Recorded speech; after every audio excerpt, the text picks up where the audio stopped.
Welcome to the Boss Mode podcast, where we discuss the future of work. Today, we're joined by a creative force who's bridging the worlds of analog artistry and AI innovation. Karsten, the mind behind Dime Labs Creative, is pushing boundaries in how we think about design, storytelling, and execution in the age of AI. From speculative work that caught the attention of NBA teams to lending tactile tools like the Prism Lens Ghost Filter with AI-driven workflows, Karsten embodies what it means to create at the frontier. I'm super excited to dive in with him today. Welcome to the pod, Karsten. Awesome. Thank you for having me. My pleasure. There's a ton that we can learn from you. I saw a Spec video that you did for an NBA player, and you used, I think it was the Ghost Filter. I thought it turned out fantastic. Tell me about what got you started on that project. What possessed you to produce that? As I understand it, spec work or speculative work, you're not getting paid for that, but you're pouring in time and effort, expertise, craft into producing it upfront with no promise of payment. What's the thinking behind that? Yeah, so at heart, basketball has always been like my number one passion. So I'm a huge basketball fan, and NBA's was going on, and we were in playoffs, and I was on the treadmill, and I watched a highlight of Halliburton hitting like a game winner, and then just like choking himself and running down the court. And I was like, man, this is like a movie. And I was like, I have to do something. So that sparked the idea of, man, if they make it to the finals, I want to make a video for that. And so I wrote the script on the treadmill right then. And then I reached out to my buddy who is always down to just have fun and create stuff with me. And so I was like, hey, I wrote the script for this video. Would you be down to shoot it? And he's like, sure. And so we just started planning things out. And then shoot day came. It was just me and him. And we just shot everything. And my background is in the product commercial space. So I shoot a lot of shoes. And so I always like to tie like what I do into what I'm shooting. And so with spec work, you always want it to be like beneficial because yes, you are doing it for free and you're having to put up front money on out of your pocket and stuff like that, but you want it to be beneficial. So with my mindset with spec work is I want to put out work that attracts the work that I want to shoot. And so I was like, yes, we're not getting paid, but I have this really cool idea and I really feel like a lot of people will gravitate to it. And so we shot everything and we didn't have access to the players. All we had was jerseys and LED wall so we could put highlights on and then the shoe. And so I was like, man, it's lacking one other aspect of, man, it would be so cool if we could shoot with the players, but obviously it's a spec work and I don't have access to the NBA players. So I was like, what if I like dabbled with AI? And so I just spent the night just like let's make 3 scenes and so we could just sprinkle this in because I didn't want to make it like too obvious that like it was AI and like show his face because I feel like that would take you out of the video. And so I found like a creative way to like intersplice like some AI moments into that piece that like help drive it home. And so that video has taken off and it was super cool. There's been a lot of opportunities that have come from that within the sports world and everything. And then also completely different fields, like a pharmaceutical company reached out to do a commercial for them because they saw what we could do with the stadium. And so it's just opened up a lot of doors. And with spec work, you never know like what doors are going to open from that and who's going to see it. But it's always, at the end of the day, it's always just a good piece to put in my portfolio to show potential clients like, hey, I can create this for you too. So yeah, it was a lot of fun. And I feel like the benefits have definitely paid for itself. So glad that you're seeing some positive impact coming out of the spec work that you did. I think that there has been some pushback against the idea of spec work from the creative industry that goes back decades. I wonder though if that calculus that creates that pushback against spec work, I wonder if AI has changed the math that goes into deciding that spec work is too expensive or too risky or potentially abusive to the creative industry. What are your thoughts on that? Yeah, I definitely think it opens up a lot of doors. As a director, I have so many ideas in my back pocket that's like, man, I would love to shoot it, but like the resources to pull a full team together. If I want to shoot a car commercial, we'll need rigging and all this stuff. It's just not practical. And like, you need tens of thousands of dollars out of pocket just to put out there. And then you're asking all these people to donate their time, or you're having to pay them. And then who knows, it might be a complete flop. So it's a giant risk. But with AI, I can do everything myself. I don't have to call on these people and make schedules line up and everything like that. If I have an idea, I can literally bring it to life in my bedroom, which is like crazy. With the cost coming down of Yeah. producing content in terms of the people you need to bring in and then hard dollar costs as well. Absolutely. I think that the risk reward calculation behind doing spec work has changed tremendously in favor of, yeah, go forth and create. If you've got ideas, Yeah. put them into action, bring them to life, breathe life into them. Yeah. It's like a weird aspect of that, because I've gotten some pushback with the AI in the filmmaker world, because a lot of people say you're stealing our jobs. But to me, I see it as like an opportunity to, like, it's another source of being creative. It's like, why would someone frown upon being creative? It's an outlet in a way to do it. But I don't know. I think a lot of people are scared of the unknown, and I can see that. But at the end of the day, if you have an idea and you can just make the craziest idea, you can bring it to life. And I don't know why someone would be against that. And I don't know. I feel like the possibilities are endless, and I feel like that's a really cool place to be. I don't know. I could go on and on about that, but I'm super excited about like where AI has come in net forces with filmmaking. I remember the digital camera. In the early days, people said that digital cameras lack soul, and today they're used to great effect. It is a tool that is very frequently used.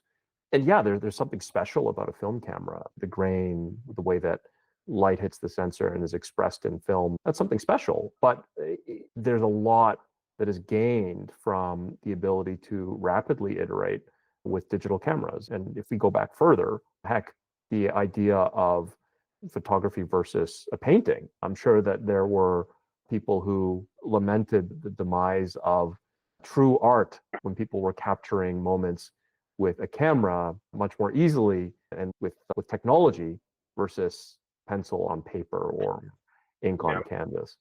And fast forward to today, AI has proven to be a phenomenal way to accelerate the expression of human creativity, vision. I agree. Yeah. To at least iterate, and maybe that becomes like a very advanced version of a rough sketch. And then maybe after seeing, hey, this is the initial implementation, now I'm feeling good about investing the full resources to do a full-scale production. So much better than your typical storyboard, right? Yeah. But heck, maybe you can go all the way and produce something from 0 to 100 with AI tools. The use of AI, generative AI, in the hands of somebody who is experienced in expressing a vision with traditional tools is so much more powerful than a layperson saying, hey, now I'm going to hop into NanoBanana and I can do everything that Karsten can do. I don't think that's the case. Yeah, I know some people are like scared because it's, I guess, the bottom tier of skill level, the skill gap there, they're going to be replaced by people who are using AI, because you can get a person who has no experience and create something decent. So if you're at like real camera world people, it's like if you are at that level, then yeah, you might have some competition. But I also feel like there's a time and place for traditional filmmaking, but I do feel like it has I view it as a tool, and you can give me and a paintbrush to an artist. I can't paint at all. And it's the same paintbrush, but he can make something completely beautiful, and I can make it look like it's a 5-year-old. So it's the same tool, but in the hands of the right people, you can create something amazing. It's more, I feel like it levels the playing ground and just lets creativity at its like purest form shine. And so it's whoever has create the best ideas are really going to shine with AI and put in the time to learn it, because there is a big learning curve with it. And I started dabbling maybe 2-3 months ago, and I've as soon as I like made my first video, I'm like, this is where the industry is going because I can see the potential here. And I know, so I've been obsessed and I've watched so many YouTube videos. I've done countless, hundreds of thousands of generations that are fails, but I learn best by failing and just getting my hands in there and doing it. And I just trial by error is, I feel like, the best teacher. And I definitely put in my hours to learn how to utilize AI in my workflow. But yeah, I feel like the potential is just limitless. Absolutely. And I love that you describe the role of failure in your journey to develop yourself and gain new professional and creative capabilities. It used to be that failing had a substantial dollar cost and time cost associated with it. But today, I don't think failure is trivial, but the cost of failure, the downsides of failure are relative to what you gain from it. Yeah. I think they're much smaller. That ratio is much more in favor of deciding, hey, I'm going to put myself out there. I'm going to do spec work. I'm going to try this new technique. I'm going to express myself creatively simply for the truth that I'm a human being, and to be human is to create. It's affordable to create, fail in your creation, but learn from it and then become a better creator, a higher probability creator at each subsequent iteration. Yeah, I totally agree with all of that. I've always been a hands-on learner, and it applies to this as well. It's like people just think you type in a prompt and you get this a magical result, but there is no magic prompt. You just have to learn how these systems work and like finagle and tweak everything until you get the results you want. And like with my workflow, I'm using multiple different AIs to just back and forth between them. This can get me to 80%. And so then I take it into Photoshop, clean it up, and do things like that, and then send it back. So it's a lot of just problem solving, which is no different than any other thing in the creative world. So it's just different tools for different jobs. And I feel like, yeah. Yeah, absolutely. You hit on an important point. It is problem solving. If we think about, and I'm going to step away from what people traditionally think of as a creative professional. If we think about the role of the CEO, I think that a CEO sets a vision and they identify the problems that stand between that vision and today. What are the roadblocks, the barriers between there and here? And from there, you're going through problem solving. Yeah, you set plans, but no plan survives contact. Everyone has a plan until you get punched in the face. And so I think that some on the fly problem solving is something that one has to assume is going to be a part of the experience. And the wonderful thing is when you're doing it with AI and iterating through all these problems, using AI to problem solve, using traditional tools like Photoshop to problem solve, pen and paper to problem solve. Heck, for me, it's a whiteboard. It's sitting in Google Docs. It's iterating with these traditional tools as well to be that human in that co-intelligence configuration with AI. Participating in the problem solving, I think, is just tremendously empowering, and it really does. I feel not quite a surge of electricity, but it is energizing going through that process. Yeah, I definitely agree with that. And it's related to the film world. A lot of people are just like, oh, you just type in a prompt and you just it spits out a result, but it's no different than a director being on set than directing AI. I'm telling my cameraman, I want this lens angle, I want this movement. The actor, you need to be doing this. It's the same thing. It's just you're in a different chair. Times are changing, and I feel like the people who don't adapt are going to get left behind. And yeah, I heard somebody say you're not going to lose your jobs to AI. You're going to lose your jobs to someone who knows how to use AI. And I feel like that's definitely going to be the case. But yeah. And while I agree, I think that I don't think it's a one-to-one matching where Oh yeah, for there will sure. be the number of jobs where it's a person using AI is a much smaller figure than the number of jobs that were traditionally there without AI. I think that the post AI co-intelligence configuration is one where there are fewer traditional jobs. And that had me thinking. I started in, it was late last year, started contemplating what happens when the number of jobs available at these companies shrinks, because I think it's something like 70% of Americans who are working, they're working in companies with over 100 employees. And with these large companies with 100 plus employees, and certainly 1,000 plus employees, thinking very hard about how to drive efficiency, they'll be able to put AI to work to great effect in these configurations with a human using AI. And when that happens, I think we'll have a dramatic reduction in the number of jobs available at these 100 plus person companies, 20 plus person companies. And so it struck me that if all else remains the same, we'll end up in a situation where we have 50% unemployment in 3 years. And that's troubling. That was so troubling to me. I imagined a very dark future. And that's not okay. I've got a kid. I don't want my kid growing up in that kind of world. And so I spent a lot of time thinking about it, and then I landed on the solution. It was staring me right in the face. Doing what you do, go forth and create. Use the tools, not as a part of a big company but as an individual. Put AI, and it's yourself and a couple of friends, or yourself in a small team, or yourself in your bedroom. Put AI to work. And then we go from having, I think it's when I looked at the US Census data, 6% of US workers are working as solopreneurs by themselves.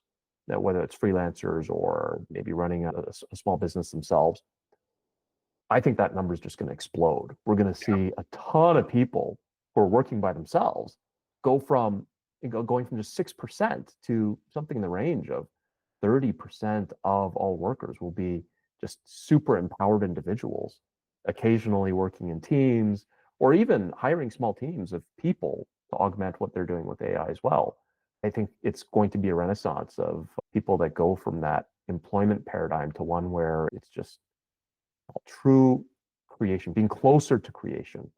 And I think it'll be a tremendously rewarding experience for a lot of folks. It's eliminating the gatekeepers in a sense as well. Before, for Hollywood budget movies to have a giant animation team and things like that, it would cost millions of dollars to do. And now a single person can do it. And it's really cool that if I really wanted to, I could sit down and make a full-fledged animated movie if I wanted to. And that's cool. It's like then people's ideas can get brought to life and be shared in a way that they never could before. And so I feel like in that sense, it's a very exciting time because you're going to start seeing a ton of ideas just popping up all over the place. Wow, that's brilliant. They would have never had a chance to be seen before. And so I'm super excited to see, especially in the creative world, like what's going to come of this. I haven't really seen too many people like utilizing it in the commercial space that I'm trying to do.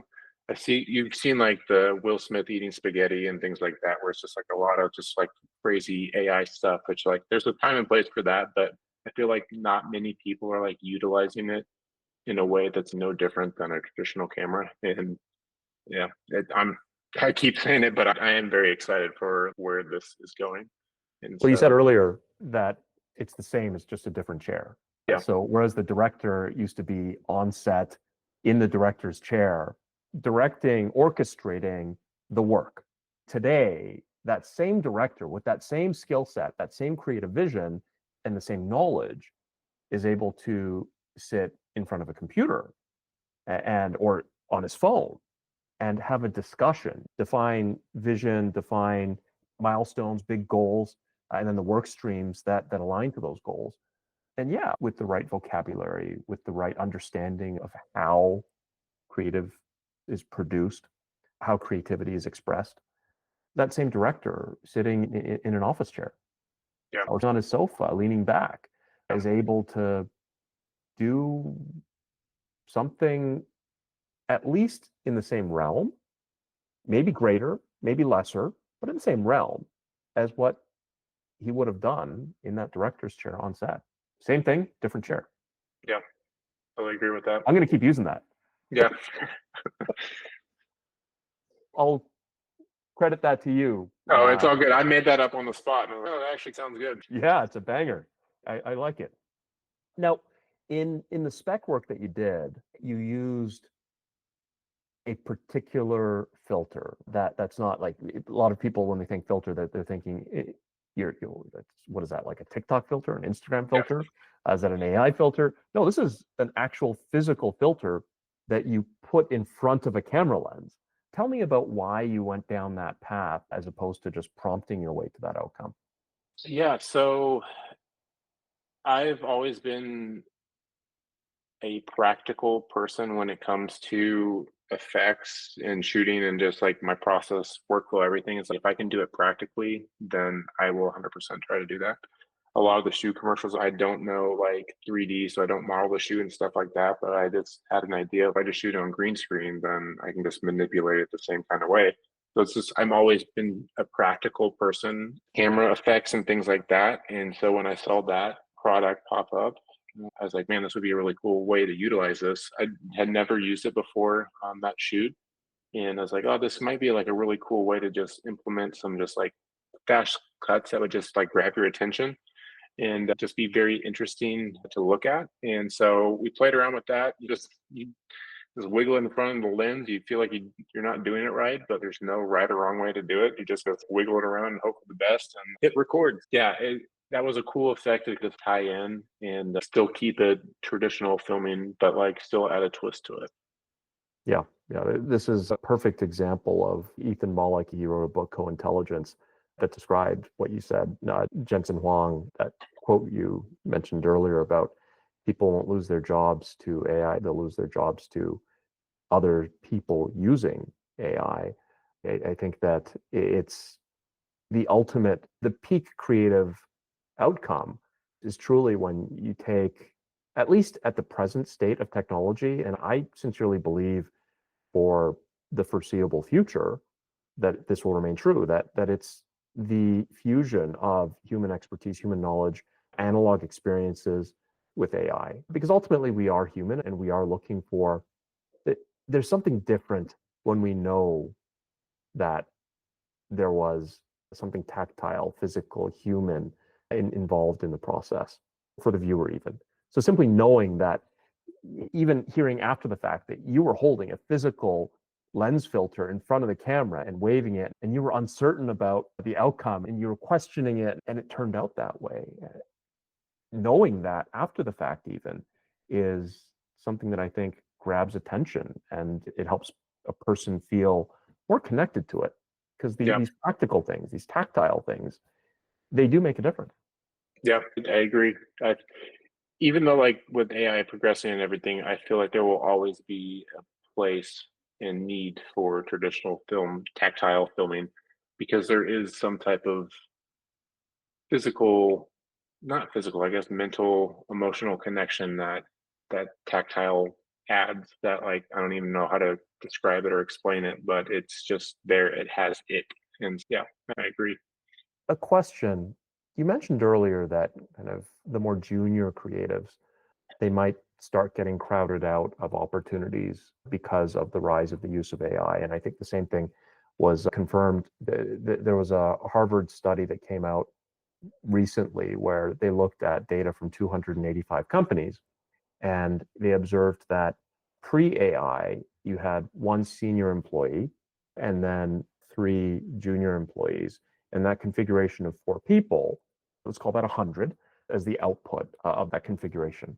You then take that same senior employee with AI, so get rid of the three juniors, and the output is still 100. So equal output, a quarter of the team. And that doesn't bode well for juniors, for people who are less experienced. How then does one become experienced if they're crowded out of these opportunities because of the rise of the more senior professionals using AI? Yeah, I don't really know the answer to that. Besides, I feel like competition is a good thing in a way because it levels the playing field of everybody. So it's, if AI is doing that over here, then I have to be better over here to compete with that. And so then you get better. And then in doing so, it's like that's never a bad thing to get better at a skill set. And so it's not the people who really love what they do, they're going to put in the time and effort to progress in that skill set. I feel like the people who don't have the love for it, who might get burnt out or turned away, maybe I don't know, not trying to sound mean, but maybe that wasn't like their calling to begin with. And so I don't know. I feel if you're called to do something and you feel like, man, I love doing this, you're going to put forth the effort and go through the highs and lows of that journey to get to the other side. But yeah, I don't really have a good answer for It's a tough one. besides get better. I know that's very blunt, but I do feel that like in sports, in any market, competition just levels everybody's has to step up their game. And I feel like that means it's going to result in better products overall. That's Darwinian. Yeah. It's very capitalistic as well. I would tend to strongly agree. And here's why. You said you have to get better, right? And I would actually think that the cost of getting better, you mentioned, we talked about spec work earlier. The cost of getting better is a lot lower today than it was even 6 months ago, a year ago.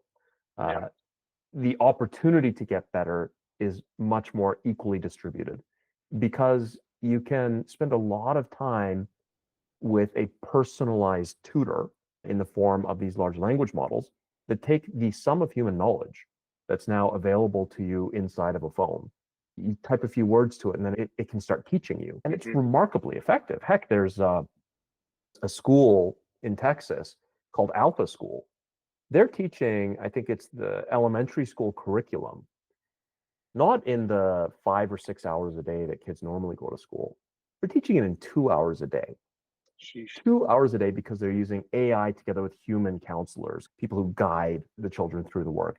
But because AI is able to personally tailor the work that the students are doing, what they're studying, to be, I imagine, just outside the threshold of their ability, in and around that level. Because a lot of people spend time studying in class, learning in class, stuff that's way below the threshold of, it's well within the comfort level of the student, or well above the comfort level of the student. Rarely in a typical classroom is the majority of the class truly at the edge of their ability. Yeah. And that's the magic of AI in that the semantic knowledge required to go beyond junior knowledge in any profession, it's there to be had if you're hungry enough to go out and get it, if you're curious enough to go out and get it. And then that, at least leveling up with that semantic knowledge, I think it gets you to a point where you can start putting it into practice. You can try doing it. You can learn about which filters to work with. You can learn about which camera angles are important to consider and for which reason. You learn about transitions. But is that enough? Absolutely not. But the cool thing is then you can start putting it to work again with AI. Yeah. To iterate through executing creative projects and getting better, much faster than when I was younger. Yeah, I totally agree with that. I've even seen some people say that they've deleted Duolingo because they started having ChatGPT teach them Spanish and they've learned more in 2 weeks than they did in 2 years with Duolingo. And so there's definitely something with learning with AI.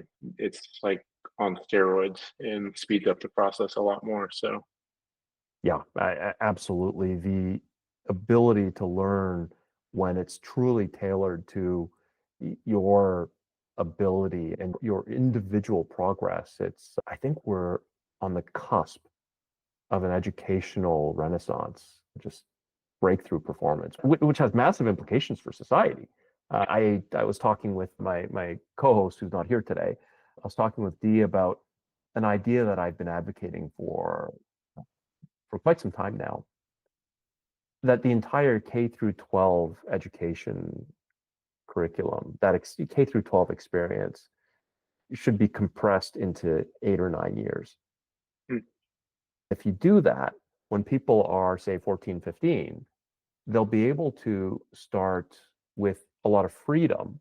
They'll be able to start obsessing, pursuing an obsession, Yeah. diving into a craft, truly immersing themselves. And I think that becomes a gateway to a much larger swath of society becoming passionate about their work. Because today, too few people are passionate about their work. And if you're not passionate about your work, I think I've said this time and time again, AI doesn't need to get any better than it is today to outperform a person who's not passionate about their work. Yeah. It's very true. It's important that we get to a place where we empower more people to be passionate about their work. And how about you? What brought you to this passion, to pour yourself into producing, into executing on a creative vision you had, the treadmill, watching a basketball game, bringing in your friends, bringing to bear your professional experience, your know-how, your skill set? What drew you to become so obsessed with this? Yeah. So earlier this year, one of my goals for 2025 was to learn Blender, which is like a 3D software. And I started doing that. And I spent like a week on making a donut. And I was just like, man, this is not it. And I was like, man, if I want to get to the level I need to implement this into my work, this is like probably 2 years of like hard hitting at this to learn it. And got burnt out and put it to the side because I was getting busy. And then this AI stuff popped up. And then after that first project, I was just like, it just clicked in my head, like, this is like the next thing. And so I've I've told one of my buddies is I feel very rejuvenated to learn again.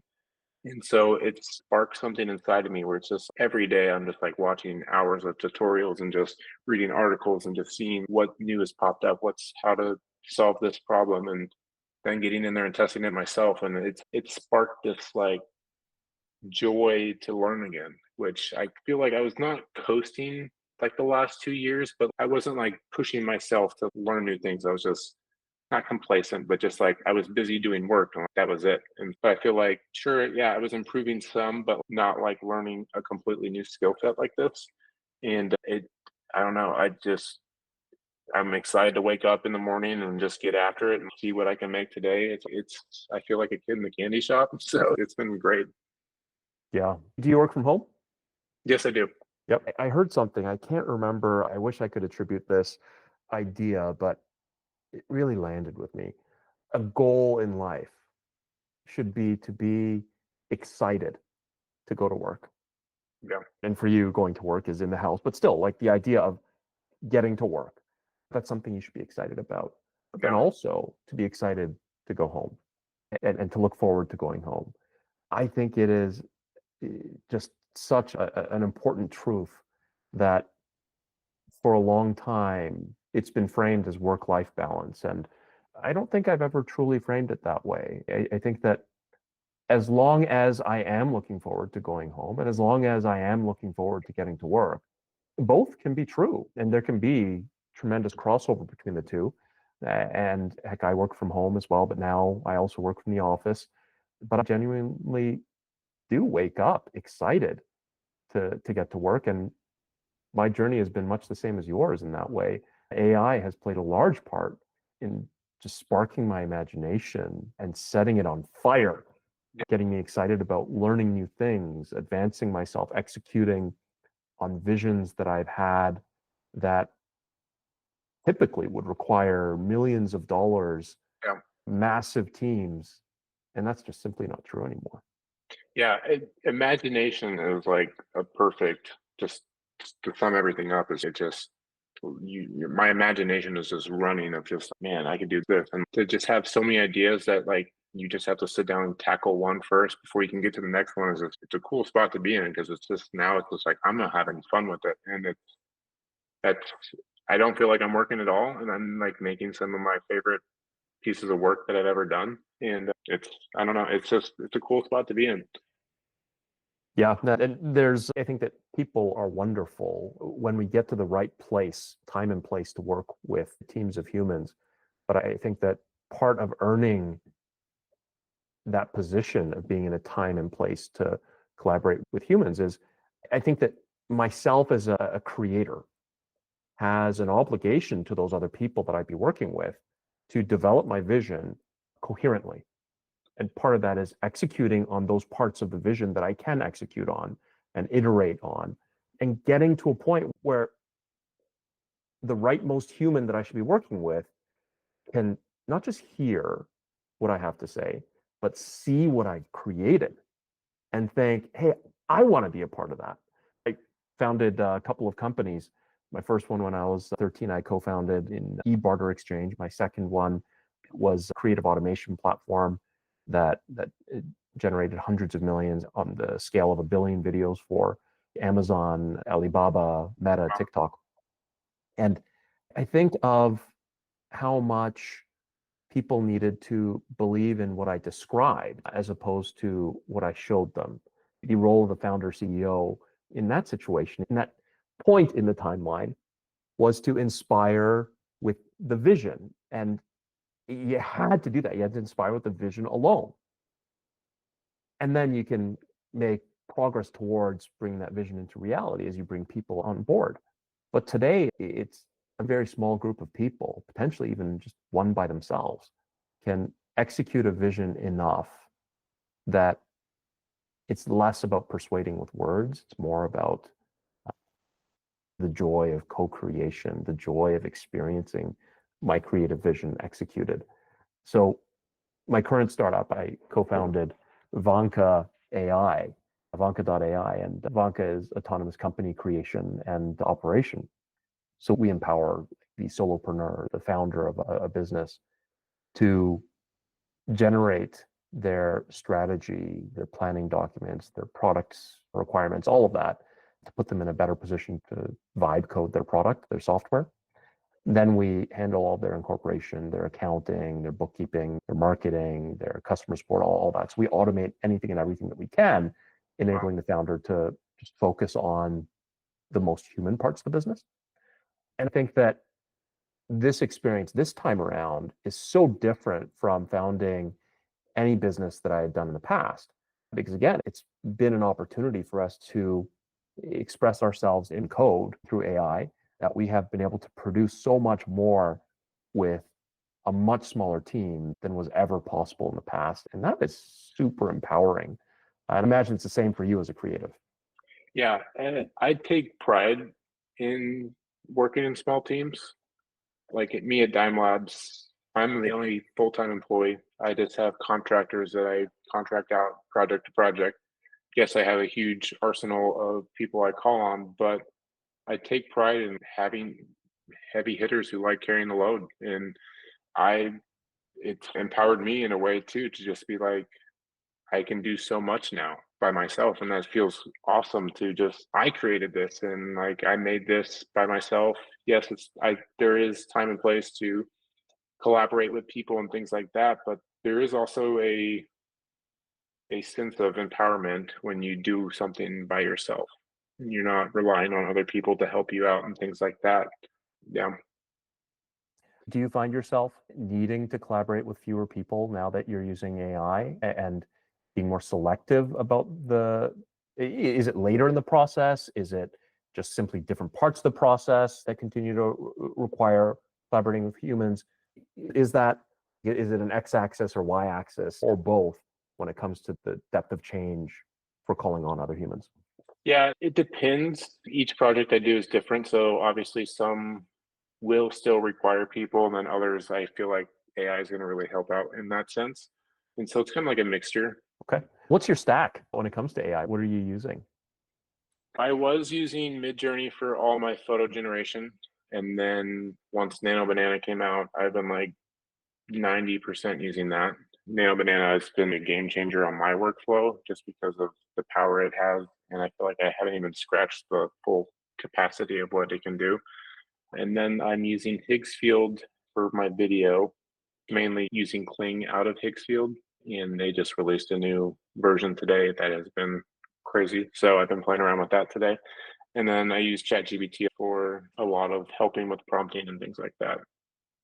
Tell me a little bit about the new Kling model inside of Higgsfield. What makes that crazy? What's the game changer? Luma Labs just released Ray 3 on Friday, which is supposed to be like very heavy hitting Hollywood level video effects for like animations and things like that. And it looked, their trailer was super impressive. And then Kling released their 2.5 today. This kind of supposed to rival that. And there has been a few things that AI has really been struggling with, which like fast movement of pretty much anything, humans, cars, flying over things. AI has really struggled with that. And I feel like this one has really like nailed a lot of the fast motion and makes it look a lot better. I'm working on a video of a basketball player right now, and AI has never been able to nail down the physics or just the fluidity of dribbling a basketball. It just looks like AI. And I just did like my first test today on it, and it just blew me away. It's wow, this looks real. And so it's a night and day difference, which is crazy that how fast this is progressing. But yeah, that's like the main thing I've noticed is like the fluidity of movement, and specifically fast movement has been really improved. Yep, yep. Would you say that these improvements are the kinds of improvements that would enable Michael Bay style, just lots of motion, lots of special effects going on? Is that the direction, the vector of improvement that we're seeing? In the trailer, that's what they're showing. It's like a lot of those explosions, spaceships blowing up, dragons blowing fire. So it's like they're selling that. I haven't played around with it, but from their trailer that they released, it looks like you can pull that type of level of video effects off. Yep. I think that there's in creative expression, there's in any creative endeavor, really, I think that there's a bit of a pendulum where it swings very hard in one direction, where you do get a lot of the Michael Bay, a lot of the, like in Hollywood, you saw a period where special effects were like the thing. And Yeah. some movies were filled seats in theaters simply because of the explosions and the special effects. But then at some point, people get tired of that. Yeah. And then it shifts back to something that's more, I don't want to say pure, but Like realistic. yeah, Yeah. something that captures the simple truth of it. And it's interesting to see and hear that we're now getting a vector of a substantial improvement along the lines of Michael Bay and AI. Yeah. I wonder where we sit when it comes to just those simple expressions. Let's say it's just a person walking in a field and capturing a moment that feels like cinema, that feels like just without all the whiz bang, without all the fancy, without just capturing a moment that feels human. Is that something that AI continues to struggle with, you think, or is that something that I've AI seen a has? few people that have been able to create some like super realistic, that like very just what you were describing. And I had to do like a triple take and then go down and check his hashtags and see if he tagged AI, and he did. It was like, wow, this would have fooled me. So we are currently in an era that we can reach that type of realism. I just feel like a lot of people aren't really going that route with it. I feel like they're trying to go the crazy Michael Bay route, but I feel like once people start going down that rabbit hole of, man, we can actually just not go crazy with it and just keep it just like a normal traditional camera. I feel like a lot more filmmakers will get intrigued by that. Yeah, my hypothesis here is that a lot of folks gravitated towards the over the top, going heavy on the special effects, the going towards the extremes in order to mask the fact that it was AI, or maybe even leaning into embracing the artificialness of Yeah. AI. But if we do develop enough along that path of expressing reality, I think that will become a true watershed moment for AI. Expressing even something as simple as maybe it's this, it's overcoming what in 3D for creating 3D models of humans. For a long time, people talked about the uncanny valley. I think that uncanny valley issue in generative AI is something that we're probably very close to overcoming, Yeah. where professionals won't be able to distinguish. Yeah. I feel like we are pretty close. I would not be shocked by the end of this year if we get to that point. It's progressing so fast that it's very close, I feel. Some of these models coming out of China are insane. The ability for them to, because if we think about the amount of, who is it? It's ByteDance that I think is investing heavily in replacing, they're highly motivated to replace human influencers, human creators with virtual avatars, virtual influencers, because for them, if they can. Yeah, I have mixed emotions about the AI influencer, especially like in the marketing space of it's almost like or what is the word I'm looking for? It's almost like very misguiding to have a AI bot say what you want a customer to say, even though your product may not have it. And so that could fool a lot of people, which I don't know. I feel like that's a misrepresentation of a product, but I definitely know that these AI avatar influencers are out there. Yeah. But I feel like there's no way that you could prevent that. I think the same would apply to, and that is, I guess, partly why the FTC stepped in with the whole sponsored post hashtag requirement or partner hashtag requirement, because I think that even human influencers had a financial incentive to say things that might be borderline, because the power dynamic between a brand and, if we go back, say, 5 years, between a brand and the influencer was one where the influencer was often pressured by the brand to move in a way that might be interpreted as gray area or even just simply over the line. Yeah. And so I don't think that's an AI specific, a virtual influencer specific issue. It's a brand leverage issue. And where it becomes especially clear with AI influencers is there's no human to say, actually, no, I'm not going to do this. Yeah. So again, it becomes much more a much more pronounced problem. Yeah. With virtual influencers. Yeah, it's interesting time to be alive for sure. Yeah. And moving to a different area of creative expression, I'm from Korea in terms of heritage from Korea, and I spent 15 years living in Korea recently. And there I started to become acquainted with the K-pop industry, the music industry in Korea. And the face of a K-pop group is, of course, the artist, the singer. There's an entire machine that operates to support and around that individual and behind that individual, behind the scenes, in order to make all that possible. And there's, for example, the producer who lays down the beat, and in a lot of cases in Northern Europe, you've got the vocal trainers, you've got the managers, you've got the makeup, the hair, the stylist, you've got the record label executive.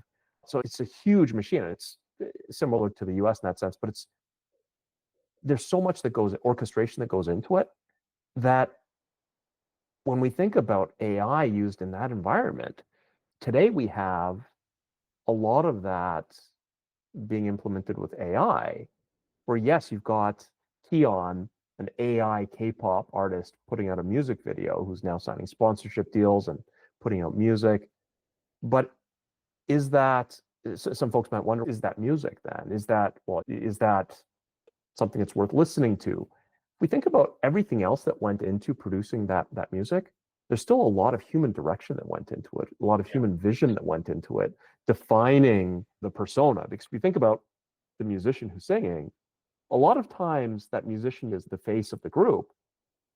That's not their true persona. That's a manufactured persona. That's a designed persona. That is somebody with a creative vision said, okay, I want you to cut your hair short. I want you to have like extreme black eyeliner and a slight gothish look. And the truth of an individual could be something completely different. Yeah. So that's very true. I think everything you said earlier about creative vision that we talked about earlier applies to music as well, where the individual, is it still human art when Keon is an AI musician? And I would say yes, absolutely, because I imagine there's still a human producer involved in that. And producers have always played a very large part in music. I imagine there's still a human stylist involved. I imagine there's still a record label executive who's making some decisions about the concept itself. So when we say that AI art is being put out there, I think that there is still a tremendous amount of human that goes into it. Yeah, I talked to one of my friends who's a pretty successful musician, rapper, and I asked him about what's his thoughts on AI in the music space. And he honestly said, I'm not too concerned or worried about it. He's like, sure, artists will use AI to help finish, they'll write a song and it's 70% there, and AI will polish it up to probably 90%. But he says, yeah, those are great songs, but what's going to really set artists apart is that last 10% that AI cannot get you there. And so it's going to need that human element to reach the finish line. And so that's going to like really separate these artists from great artists. And I feel like that kind of boils down to any field of creativity. It's sure, yeah, a lot of people could do what I'm doing, but I feel like I have that extra 10% that sets me apart from the guy next door. I think of creativity, like even business, I think of as an expression of creativity. And there, even if we were to automate, say, 99% or 98% of the stack, or just the vast majority of the stack of activities that happen in the operation of a business, I think that last 1 to 2% or 10% or whatever that number is, it's a minority. It's a substantial minority of all of the work that goes into running a business. Yeah. That's the stuff that really is game changing. Yeah. That's the stuff that really sets you apart. And it might be just 2% of the work, but it's probably 99% of the value. Yeah. Yeah. And I feel like that's what AI does is it levels the playing field and then just lets everybody's like last 10% or 2% really shine and show how creative someone actually is and how they utilize that. And like what I'm doing is not anything special. Anybody could do it, but I feel like the ideas that I have are different than the other people. And so that sets my work apart from other people in the industry. Yeah, wonderful. Hey, any advice for the young creative professional that's just now getting started in this industry that's under tremendous disruptive forces? I would say not to shy away or run from AI and just more embrace it and utilize it to help you progress with your skills. There will always be a need for traditional filmmaking and things like that. So developing those skills is never going to be a bad thing. And you're going to learn tools along the way that will help incorporate that down the road. There's pretty much any project I've worked on, I've taken a good thing or bad thing from that project and apply it to the next one, and it snowballs from there. And I feel like that also applies with someone who's starting off. It's okay to fail. You need to learn from your mistakes so you know what mistakes not to make and then move forward and learn from that. But I feel like embracing AI is where the industry is going. And if you don't want to get left behind, you have to jump on the train. That's tremendously helpful advice for anybody who's early in their career or just getting out of school or in school right now. Tremendously troubling times for a lot of students who are walking into a job market that, frankly, is not open to bringing in junior talent at this time. And one thing off of that is like a junior person could utilize AI to progress their skill set and their value way faster than without it. And so utilizing that sooner than later will probably just benefit them in their progression even more. And so I see it as a positive more than a negative. Oh yeah, absolutely. The ability to go out there and acquire more knowledge within just learning the skills related to your chosen discipline, learning how to frame, learning composition, learning angles, learning lenses, learning lighting. That used to be something that was gate kept. You had to go to school for that stuff because that was the only way you could learn it. And today that's simply not the case because all of human knowledge is right there to be had inside your phone. So you have those, you ask it to teach you about what's involved in broad strokes within your chosen discipline. And then you just keep drilling deeper, you keep going deeper and deeper into the rabbit hole. And then you acquire the knowledge, right? And from there, then it's iteration, actually putting it to work. Spec work, as you've done. My co-founder, he was meditating one day and he walked out of his office and he said, in my meditation, what the universe gave back to me, and I'll paraphrase, John, correct me if I'm wrong. John is in my co-founder, John, when he hears this. Create and see what happens. And I think that's the second part of what people who are junior in industry or new to an industry need to embrace. First part is learn. Get out there and just dive deep, go down the rabbit hole and learn and study. And AI can help you with that inside of that chatbot experience. The second part is create and see what happens. And what happens might be egg on your face. Like you could get embarrassed because it's terrible. It's absolutely terrible. But you'll start to learn why it's terrible. And your second shot might be a little bit better. Then you take a third shot, and eventually your field goal percentage goes up from 7% to 15, then 20, then 30, then 50. And then guess what? You're NBA caliber at that point. Yeah, I totally agree with that. Create and then see what happens. I created another spec video last week just with AI because I shoot all shoe commercials. And so I'm like, I want to see if I can do a full shoe commercial with just AI. And so I made a Nike shoe commercial and put it out there, and it just took off. It like went viral, got over 1 million views in 5 days, gained a huge following. And I checked my DMs, and I had a DM from the guy who actually designed the shoe. And I'm like, wow. And he's like, man, this is spot on. This is the exact vision I had when I designed the shoe. And I was like, man, so that means he probably showed his coworkers. Who knows what's going to come from that? I totally believe that. Just create and see what happens because you don't know who's watching and what opportunities will come from that. That is incredible and such an inspiration. The arguments against speculative work just hold no water in this day and age. Absolutely. Wow, that the speculative work that you produced, an expression of your creative vision for a product, a shoe, found its way to the guy who designed the shoe. That's incredible, man. Yeah, I was smiling ear to ear. It's like, man, this is so wild. And yeah, he sent me a photo. It's like the video is like the shoes of a velociraptor just goes through the jungle. And he like sent me a photo of this dinosaur that he painted the exact same way of the shoe and stuff. So, yeah, when we designed the shoe, that was like my vision for it. And so to be able to be in no communication with each other and then create that, and he's the guy who made the shoe, is, man, this is exactly what I had in mind. It's, man, I'm doing something right, so I'm going to keep doing this and see what happens. So you're laying out the playbook for the next generation of creatives and for the generation of creative professionals, frankly, who might even be fairly senior creatives who are concerned about what is happening to the industry, the disruption in the industry. Because yeah, there are changes that are affecting senior designers as well, senior creatives.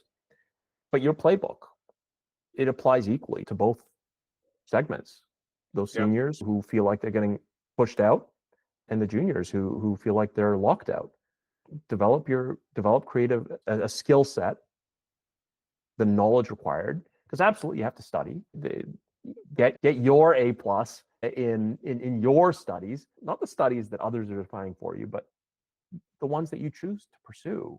Of course, after getting like the basic knowledge, the basic curriculum that I think everybody should have a decent foundation educationally, but beyond that, to develop your own skill set and then to really just put yourself out there, man, it's like you're a walk-on at a Division I school, and suddenly you're a starter on the basketball team.